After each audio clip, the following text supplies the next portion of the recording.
Welcome back. As I said, I've set up your thinking, hopefully, for the next phase. We are going to talk about bonds and stocks. Bonds this week, stocks next week. They are very important to integrating our knowledge. And let's just see what a bond is. The good news with bonds is you already know what they are. Okay, but let's go slowly. Like the word suggests, bonds bind people. So the bond is like a contract between two people, one giving money, one getting money. We have seen these before. In fact, the most generic notion of a bond is a loan. And I want to make one thing very clear. A loan can be made or is made usually between one institution, a bank, and a person. So you take a mortgage loan. We did a loan for cars. We did a loan going to business school. You do a small loan to run your business. All of these are typically contracts, entity, that is whoever you are, and another entity, usually a bank. So I want you to understand that that's also a bond. The bonds we'll talk about today are a little bit more, and those are contracts that can then be traded on their own. And I think that's awesome in some sense, right? Because I have money to borrow. I don't have to just have the possibility of just going to the bank. Why shouldn't I be able to borrow from the public at large and then it be traded later? There are advantages to doing that. There are advantages to working with the bank too. So I'm not trying to say one is clearly dominant over the other. There's a lot of research on both. All I'm saying is, why not have both? Having said that, remember, this explicit IOU that's common to an entity versus an entity and common to what a bond is that we'll talk about, which is issued by one entity to everybody who wants to lend money, is an explicit IOU. Both are explicit IOUs, but one is an IOU that's between two specific entities, and one is an IOU between an entity and a population in general. Okay, so I will start off with the kind of entity that we all know about. And the reason is, unlike the peculiarities of corporate bonds, which I'll spend very little time on right at the end, government bonds are issued by everybody, every country. So when you have to borrow money, you being the government, you issue an IOU, and it's called a bond, right? And usually in America, it's called a government treasury bond. In your country, wherever you are, it'll have a name which will be very explicitly associated with the government. And by the way, it's not just the federal or the major central government that issues bonds. In the US, for example, municipals, state governments, state entities also issue bonds. Okay? And there are tax laws that are different across different bonds. What I'm going to do is I'm going to stay away from the tax laws because you can Google stuff like that. So whenever you can Google something, it's probably not reached that stage where thinking is deeply involved, right? As I said, though, once in a while I Google, like, who am I? And Google kind of stares at me and says, if you haven't figured it out, how do you expect me to? But one day I think Google will know the answer to that. So let's keep moving. We're talking about government bonds. And my favorite bond is a zero coupon bond, which we'll keep coming back to. And what does coupon mean? Remember that coupon is something that's paid periodically, and we'll do that in a second. Whereas a bond pays coupon periodically. Remember the PMT? That's like a coupon. But a bond typically issued by the government and corporations pays in two ways. One is a coupon, like a PMT, and the other is face value, a fixed amount at maturity. And luckily it's a round number. It's not like 22.232 makes you miserable little thinking about decimals anyways, right? So the bond that I'm talking about right now pays only once and at maturity. Maturity is when the bond contract is over. Okay? So we'll see in a second, timelines will come in again. An example of such a bond is the Treasury bill or strip in the United States. What I'm going to do today too is, given that we are going to talk about publicly traded stocks and bonds today and next week, we will talk about what is happening in the market. I'll go on a website and show it to you, and then you can be on your own and kind of search around. I think it's pretty cool. Okay? So discount bonds are zero coupon bonds. Why are they discount? So let me ask you this before we do this little formula. So this is what the timeline looks like. 0 and some period n. Right? What does this bond do? So 1 year passes, 2 year passes, 3 year passes, 4 year passes. And it doesn't have to be years, it can be periods. Turns out actually in the US, the period is 6 months. That's how bonds are priced, on a 6-month periodic basis, because that's when coupons are paid with. What does this bond do? Doesn't do anything here. 0, 0, 0, 0, and then gives face value f. So that's the timeline. And the nature of this beast is very simple, right? So you start off with things that are very straightforward. So what is this? This says, give me some money today, which has not been indicated.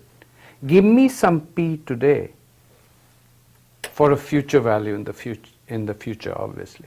Remember, this is which class? The very first class, where we talked about single payments. So it's something very simple for you to understand. What is the face value? Typically, it's a round number, and in our examples, just for simplicity, we'll use 1,000. It could be 100,000. It's not going to be a strange number, okay? And so what is the question going to be? I have to give you this and n, and it should be a very simple problem to solve. Everybody okay with this? So I want to be very clear on a zero coupon bond. So no coupons. It is also called discount. Why is that?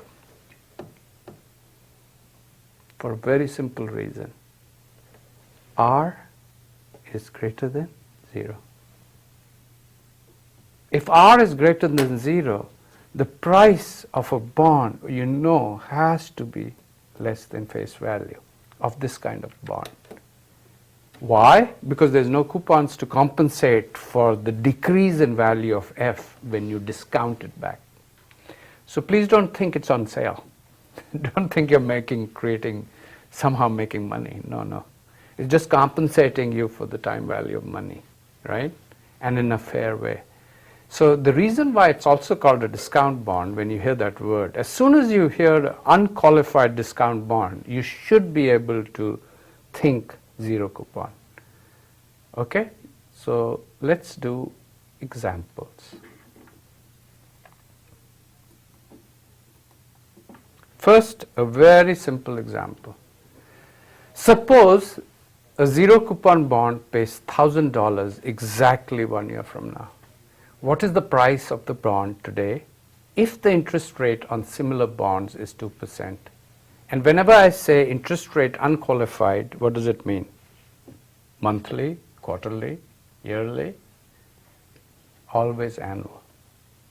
So I'm going to give you a very simple example and then do another one, and then we'll take a break. Okay? This is very simple, right? I shouldn't have to do this on a calculator. I mean, with you, that is. You have to obviously use a calculator because you're dividing. So face value is 1,000. What is n? 1. So what do? You take 1,000 and divide by 1.02 raised to power 1. I'm just being a little painful here. Okay, so the answer is 980. How do you make sure your answer is right? Remember the beauty of finance? Make sure your answer is right. Take 980.39, multiply by 1.02. What should you get? We should get exactly $1,000. And if I made a mistake, fix it. Right? Making mistakes is okay in life. In fact, I promise you one thing. During these classes, I have made mistakes. Hopefully they are small ones like typing in the wrong number and so on. I'm trying to focus on the fundamentals being right and not so much on calculations. This is too simple, right? Okay, let's do a more complicated problem. And by the way, as I said, I'll show you real data today. So another concept which I'll now give you related to bonds is something called yield to maturity. Pretty simple to explain, right? What does yield mean? It's another word for kind of a return. To maturity means what? Till maturity. And the maturity is the length of the bond. Remember, bond is a contract. It has to specify the length of time, and it has to specify the amount of money at various stages before you're willing to enter that contract. Is that, yeah? So what is this bond? Remember, we are still in zero coupon bond world. What is the yield to maturity of a 10-year zero coupon bond with a face value of 1,000 and the current market price of 744.09? You can literally open up the newspaper and look for this bond and you'll find it.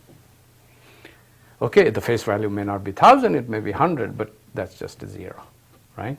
Or a 10, depending on how you look at it. Okay, so look at the formula. So what have I done? I have replaced the R, the little r, by yield to maturity. And I'm asking the following question. If I take $1,000, how many periods from now? 10 periods from now. And I'm here, and I tell you this price. And I have 1 through 10 periods. I'm asking you, what is the rate of return built into this relationship? So you know the price has to be face value over 1 plus yield to maturity raised to power n. What is the number I don't know? This. Because I've told you this and I've told you this. And how have I told you this? That IOU that you get from the government tells you this. It says the face value is 1,000 and the coupon rate is 0. C over F. The coupon is a fraction of but it's not paying any. So notice what's going on. What's the problem here? If this was a 1 period problem, you could do it in your head. So what does the yield to maturity remind you of? You know, in finance what we do, like in a lot of stuff in life, we create new terminology so that you get confused. What is the yield to maturity in this context? Does it remind you of something? Yep, it should. It's the IRR of the bond. So if you solve for IRR, what do you get? You just have to worry about the fact that 10 years have passed. So remember, you have to do some little bit of math, and that's about it. Please do it, and the answer is 3%. I'll go and show you a simple way of doing this stuff on a calculator. You just have to hang on for a second. But let me just move on, because this is not going to be a difficult thing. It's just a calculation thing. But let me ask you this. Supposing you wanted to confirm whether the 3% was right. What would you do? You would take $1,000 and do its PV at what rate? 3%. And how many periods left? 10. And what answer should you get? PV of 1,000. 3% is the rate of return built into the bond. If you hold it till maturity, the price has to be this. If it's not, there's something wrong, and you can trade on it. And trading happens when the pricing doesn't seem right. Right? So even if it's off by 1 cent, these bonds trade more than anything else. And simply because they are viewed, as we'll see in a second, as risk-free. Okay? And we'll see why. But right now, let's stay on the mechanics. Is this clear? Yep? Okay. Let's do one more twist of it, and then I think it may be a good idea to just think about what we've been talking about. What comes first, price or yield to maturity? If you go back to the problem, I gave you price and you figured out yield to maturity. What comes first? Many people think both happen simultaneously, and I agree. Because if you know the price, you know the yield to maturity. If you know the yield to maturity, you know the price. Right? One and the same thing. But I like to think you know the price before yield to maturity. People don't go around walking around saying, thinking in terms of percentages. No, the government comes and does literally this. I'm going to give you $1,000 10 years from now. Right? It's in an auction, actually. How much will you pay me today? So you got to figure out value in your head. You carry value in your head, not percentages, right? So in some senses, the fact that I'm saying yield to maturity and price are determined together, I still believe that we think of price, value first, right? It's like an auction. You want to buy an apple? How much will you pay for it?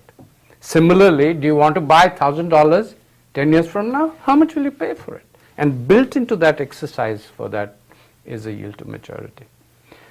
What makes the yield to maturity of a zero coupon bond risk-free? This will keep coming. And the reason is if you start now, buy it for 744.09 and hold it till this time. Hold it for the entire time. What are you sure to get? You're sure to get the $1,000. So remember, if you hold it, that's why it's called yield to maturity. If you hold it till maturity, remember there's nothing happening in between. You're just holding it. You will get 1,000. Of course, what's the assumption there? The government is still there. And these days, that has become questionable too. So remember, value in finance is not by what you state you're going to do. It's what people perceive what's going to happen. So the same government which was sure to pay 10 years from now, we are struggling. Many times I think, would you rather buy a bond issued by Google or by the US government? I'm not sure which is risk-free, but that's just a thought. Don't believe just because the government is issuing it, it's risk-free. But we'll take that as a basic thinking right now, that it's the government will go after other things go, if it does, that is. So let's do one more twist on that problem we just did, and let's just real world twist. Turns out, for government bonds, in the US at least, the compounding interval is 6 months. And if that's the case, what's the yield to maturity if the price is the same? So suppose I fix the price at 744.09. What is the yield to maturity on a 10-year bond? Turns out, what will it do? And we'll take a break after this. What do? You remember this, right? If every 6 months you're doing, the best thing to do is what? Change your timeline. So make this 120. Well, how much are you getting at the end? Still 1,000. Just for the sake of argument, I'm just fixing this price at 744. Just to make you think a little bit. Quick question. What would you say about the yield to maturity compared to the last one? What was the last one? 3%. That's why I fixed the price. Face value is fixed too. You would want to say half of it, right?